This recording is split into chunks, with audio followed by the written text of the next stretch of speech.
నమస్తే. శ్రీ గురుభ్యో నమః. శ్రీమాత్రే నమః. ఆదిత్యాయ చ సోమాయ మంగళాయ బుధాయ చ గురు శుక్ర శనిభ్యే రాహవే కేతవే నమః. జూలై మొదటి పక్షంలో అంటే జూలై 1 నుండి 15 వరకు మరి గ్రహస్థితి ఎలా ఉందో చూద్దాం. అంటే ఒక్కొక్క రాశిలో ఏ ఏ గ్రహాలు ఉన్నాయి. ఇలా కనుక చూసినట్టయితే మొట్టమొదట మనకి మేషరాశిలో తన స్వస్థానమైనటువంటి స్వస్థానంలో కుజ భగవానుడు ఉన్నాడు. వృషభంలో ఇప్పటికే గురువు ఉన్నాడు.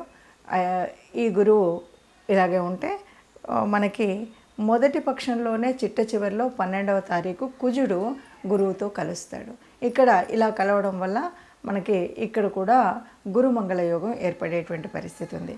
ఇక మనకి మిథునంలో రవి ఉన్నాడు, తర్వాత శుక్రుడు ఉన్నాడు, అలాగే బుధుడు కూడా ఉన్నాడు. కాకపోతే బుధుడు 7వ తారీఖున కర్కాటకంలోకి వెళ్తాడు.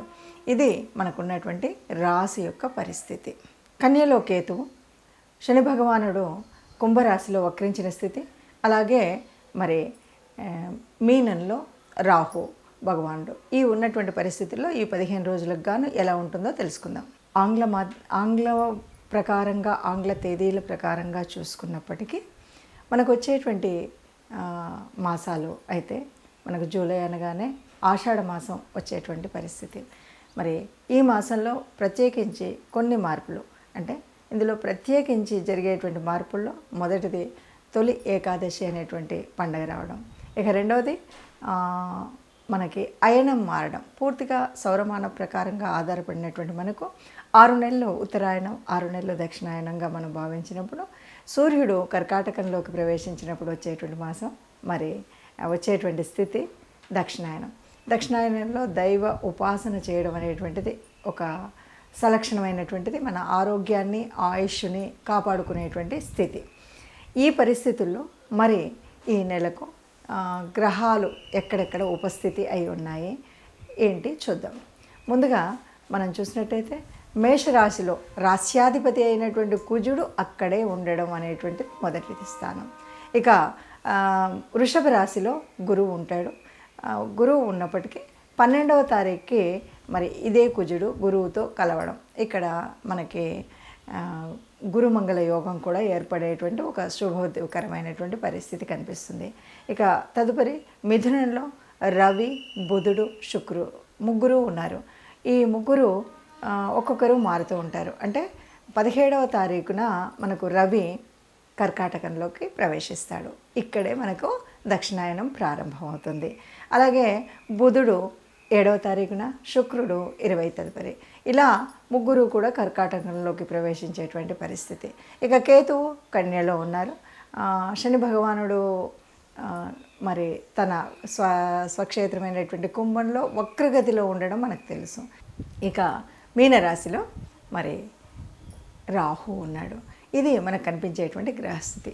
ఇలాంటి పరిస్థితుల్లో ఒక్కొక్క రాశికి కాను ఎలా ఉంటుంది అంటే ఈ 12 ద్వాదశ రాశుల్లో కూడా ఉన్నటువంటి గ్రహస్థితిని బట్టి ఏ ఏ రాశి వారికి ఈ రాశిలో ఎలా ఉంటుంది ఈ నెల కాలం ఈ పరిస్థితి అన్నది తెలుసుకుందాం.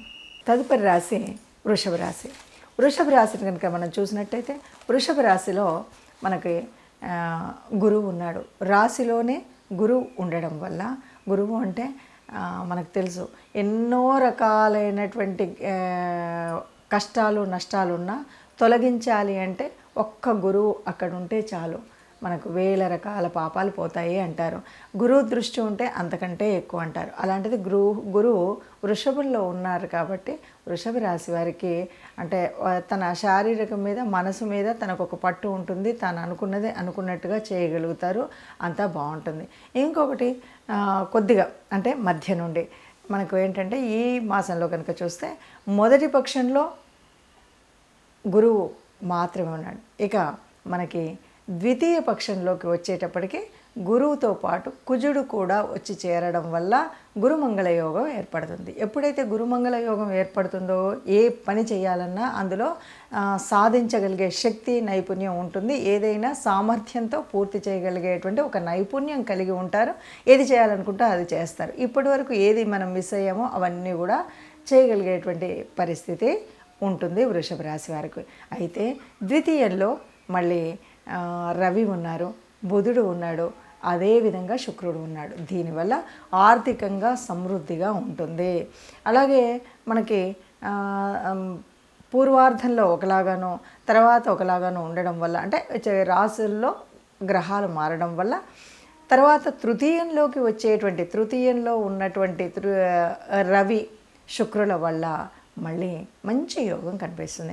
తృతీయం అంటే ఇది భ్రాతృస్థానం. తృతీయం అంటే కమ్యూనికేషన్. ఈ కమ్యూనికేషన్ అంటే మీరు ఏది మాట్లాడినా అందరూ బాగుంది అని మీకు సపోర్ట్ చేసేటువంటి పరిస్థితి అయితే మీకు ఉంటుంది. బాగా అందరికి కూడా ఉత్తేజం కలిగించేటువంటి పరిస్థితి మీకు కల్పిస్తుంది. చక్కగా మీరు మాట్లాడగలుగుతారు, అందరితో సమృద్ధిగా ఉంటారు. అయితే స్వంతంగా మీకు కలిగినటువంటి స్వభావం ఏదైతే ఉంటుందో ఇవన్నీ కూడా మీకు బాగా ఉంటాయి. అంటే మీ అంతలుగా మీరు మాట్లాడినప్పుడు ఈ వాగ్దాటి ఎలా ఉంటుందంటే చాలా ముక్కుసూటిగా స్పష్టంగా ఎవరేది చెప్పినా ఎవరు ఏది విన్నా కూడా నిజంగా వేదవాక్కురా అనే విధంగా ఉండేటువంటి పరిస్థితి అయితే ఉంటుంది మాటల్లో. అట్లాగే కొన్నిసార్లు ఏదో అప్పుడప్పుడు అది కూడా అతి అవుతుంటాయి కదా, కొన్నిసార్లు ఇతరులపైన విరుచుకుపడేటువంటి స్థితి కూడా వస్తుంది. ఆ సమయంలో మాత్రం జాగ్రత్తగా ఉండాలి. అది మనం జాగ్రత్తగా ఉన్నట్టయితే బాగుంటుంది. ఇక కొన్నిసార్లు అంటే కళ్ళకు సంబంధించి ఇలాంటివి చికిత్సలు చేసుకోవాల్సినటువంటి పరిస్థితి వస్తుంది. అంతేకాదు తండ్రితో, ముఖ్యంగా తండ్రి, గురువు ఇలాంటి వాళ్ళతో సత్సంబంధాలు ఉంటాయి. వీటితో పాటు వారి యొక్క మీరు ఎక్కడైనా ప్రయాణాలు చేయాలనుకున్నామో ఏదైనా సరే, ఒక ఉత్సవ రీతిలో కానీ, లేదు మనం యాత్రల కోసం కానీ, జాలీగా వెళ్ళే ట్రిప్స్ కానీ, ఏదైనా సరే ప్రయాణాలు కనుక చేసినట్టయితే బాగా ప్రయాణాల్లో ఎలాంటి కష్టం నష్టం రాకుండా అవి ఉపయోగపడే విధంగా, మనకు ఉపయోగించే విధంగా ప్రయాణాలు ఉంటాయన్నమాట. మొత్తంగా చూసినట్టయితే ఈ రాశి వారికి అన్ని రకాలుగా కూడా బాగుంటుంది అనే చెప్పొచ్చు. అంటే ఈ మాసం అంతా తీసుకున్నా లేదు, మొదటి పక్షంలో బాగుంటుంది, రెండవ పక్షంలోనూ బాగుంటుంది. మొత్తంగా ఎందుకంటే ఇక్కడ మనం ఏకంగా మనం చేయవలసినటువంటిది ఒకటి స్థితికారకుడైనటువంటి విష్ణుమూర్తిని ధ్యానం చేయడం, ఉన్నటువంటి పరిస్థితుల్లో ఏది మీకు ఇష్టదేవత ఎవరు ఉంటే వారి ధ్యానం మాత్రం తప్పనిసరిగా చేయడం, వారిని కొలవడం అనేటువంటిది ప్రత్యేకించినటువంటి నియమంగా తీసుకున్నట్టయితే అంతా శుభంగా ఉంటుంది అని చెప్పచ్చు. ఇప్పటి వరకు మనం చూసినటువంటి ఈ గ్రహ పరిస్థితుల మూలంగా ఒక్కొక్క రాశికి ఉన్నటువంటి స్థితిగతుల మూలంగా ఏది ఏమైనా మనం చెప్పుకునేటువంటిది ఒక విషయం ఎప్పుడు చెప్పుకుంటున్నట్టుగానే మనకు ఇదంతా కూడా గోచార రీత్యా. ఈ గోచార రీత్యా అందరికీ ఇలాగే జరుగుతుందా అన్నప్పుడు కోటాను కోట్ల మంది ఉన్నటువంటి వాళ్ళల్లో అందరికీ ఇలాగే జరుగుతుంది అని చెప్పాం. కానీ దాదాపుగా మనకి ఒక 30% వరకు కనిపిస్తుంది. అయితే మరి ఎందుకు చెప్పుకోవాలి అన్నప్పుడు మాత్రం మనం ఒక మాట చెప్తూ ఉంటాం. అందరికీ వారి జన్మ కుండలి కనుక తెలిసినట్టయితే, దాని ప్రకారంగా మనం చూసినట్టయితే ఇప్పుడు ఈ మాసంలో ప్రత్యేకించి మనకు ఒక యోగం గురించి చెప్తున్నాం. మొన్నటి వరకు బుధాదిత్య యోగం అని ఎలాగన్నామో ఇప్పుడు మనకి గురుమంగళ యోగం అని చెప్తున్నాం. ఈ యోగం ఉన్నటువంటి కాలంలో మనం దాన్ని ఎలా చేయాలి, ఏం చేయాలి అనేటువంటి పరిస్థితి. అంతేకాదు మరి ఈ మాసంలోనే మనకు ప్రారంభమయ్యేటువంటి దక్షిణాయన కాలం, ఇందులో కూడా మనము ప్రత్యేకించి మనం ఇంటి ఇలవేల్పును కానీ, కులదేవతను కానీ నిత్యం ప్రార్థించినట్టయితే మనకు ఉన్నటువంటి అనేక గ్రహదోషాలు కూడా తొలగిపోయేటువంటి అవకాశం ఉంది. అందువల్ల మీకున్నటువంటి గ్రహ పరిస్థితిని చూసుకొని మనం ఏం పరిహారం చేసుకోవాలి అన్నప్పుడు ముఖ్యంగా ఇప్పుడు వచ్చేటువంటి కాలం కూడా దేవతలకు నిద్రాణ స్థితి కాబట్టి మనం ఎంతసేపు దేవత ఉపాసన చేయడం, దేవతల్ని ప్రార్థించడం, అందులో ముఖ్యంగా మీ ఇష్టదేవత ఆరాధన లేకపోతే కులదేవత ఆరాధన అనేది మర్చిపోకుండా చేయడం. దానితో పాటు ఆరోగ్యం సరిగ్గా ఉండాలి అనేటువంటి వాళ్ళందరూ కూడా, ఎవరైనా అనారోగ్యంతో ఉన్నటువంటి వారు కానీ, ఇప్పుడున్న వాళ్ళు ఆరోగ్యాన్ని సమతుల్యంగా ఉంచుకోవాలనుకునేటువంటి వారు కానీ ప్రత్యక్ష సూర్యనారాయణుడు మర్చిపోకుండా ప్రార్థించడం, సూర్య నమస్కారాలు చేయడం, ఆదిత్య హృదయం వినడం, ఇవి ఈ మాసమంతా తప్పనిసరిగా చేయాలి. ఈ మొదటి పక్షంలో చేయాలి, రెండవ పక్షంలో చేయాలి.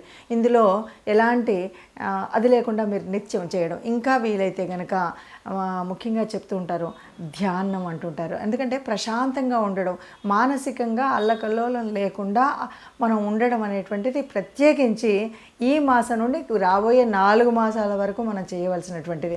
ఎందుకు అంటే ఇక్కడ మనకి దేవతలందరూ కూడా నిద్రలోకి వెళ్తున్నారు అంటారు. అంటే ముఖ్యంగా స్థితికారకుడైనటువంటి విష్ణుమూర్తి నిద్రాణంలోకి వెళ్ళేటువంటిదే మనకు శయన ఏకాదశి. మరి ఇక్కడ నుండి అంతేకాదు దక్షిణాయన కాలం ఇక్కడ అంతా కూడా సూర్యుడు భూగోళానికి దూరంగా వెళ్తాడు కాబట్టి సూర్యుడు తాను ఇచ్చేటువంటి శక్తిని ఇవ్వడు కాబట్టి మనకు అనేక రకాలైన అనారోగ్యాలు వచ్చేటువంటి సమయం కాబట్టి మనం ఈ పని చేస్తూ కొన్ని రెమెడీస్ మనకు అందులో ఎలా ఉన్నా మంచి చేసినా చెడు చేసినా గ్రహాల స్థితి ఎలా ఉన్నా కూడా కొన్ని రెమెడీస్ అయితే చేయాలి. ముఖ్యంగా విష్ణు సహస్రనామాన్ని వినడం, దాంతోపాటు గోశాలకి వెళ్ళడం, గోవులకి గ్రాసం తినిపించడం, ఇలాగే దానం, అలాగే మనం ఎప్పుడు కూడా ధ్యానం, ఈ రెండు కూడా ఈ 4 ఏళ్ల కాలానికి ఇది ఒకే రెమెడీ అండి.